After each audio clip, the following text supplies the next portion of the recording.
రావడం వల్ల 25,000 కోట్ల ఆదాయం. అంటే మనం అనధికారికంగా జగన్ సంపాదించుకున్నాడు అనుకుంటే అధికారికంగా ప్రభుత్వానికి 25,000 కోట్లు లాభం చేకూర్చి దాంతోనే చేయడానికి అవకాశం కుదిరింది.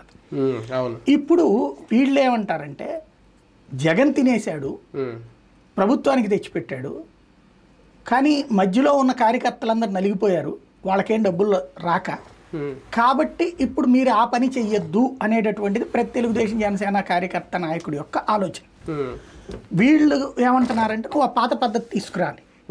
ఇప్పుడు చంద్రబాబు గారికి కూడా చేతులు ఏమి డబ్బులు ఆడట్లా, డబ్బులు ఏదో ఒక సంపాదన ఉండాలి. ఇప్పుడు ఎందుకని 2 నెలలు అయిపోయింది గవర్నమెంట్ వచ్చి, ఎందుకు రేటు తగ్గించలా, ఎందుకు అదే షాపులు కంటిన్యూ అవుతున్నాయి ప్రభుత్వ షాపులే అంటే బల్క్ అమౌంట్ ఇక్కడ వచ్చేస్తుంది. ఏ రోజుకి ఆ రోజు జగన్ పెట్టింది ఏంటంటే ఇది ఒక అవుట్ సోర్సింగ్ సిస్టమ్ పెట్టేశాడు, అంతా ప్రభుత్వ ఉద్యోగులే, వాళ్ళు అవుట్ సోర్సింగ్ ఉద్యోగులు.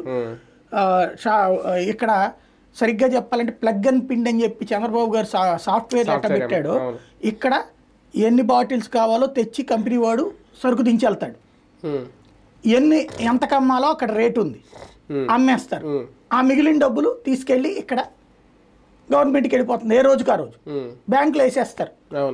బ్యాంకులో వేసిన అమౌంట్ ఏ రోజుకి ఆ రోజు బల్క్గా క్యాష్ ఇన్ని కోట్ల రూపాయలు కనబడుతుంది. జీతాలకి లోటు లేకుండా సక్రమంగా టైంకి ఇస్తున్నారు అంటే పెన్షన్లు జీతాలు మందు మీద వచ్చే డబ్బులే కరెక్ట్గా చెప్పాలంటే. దాని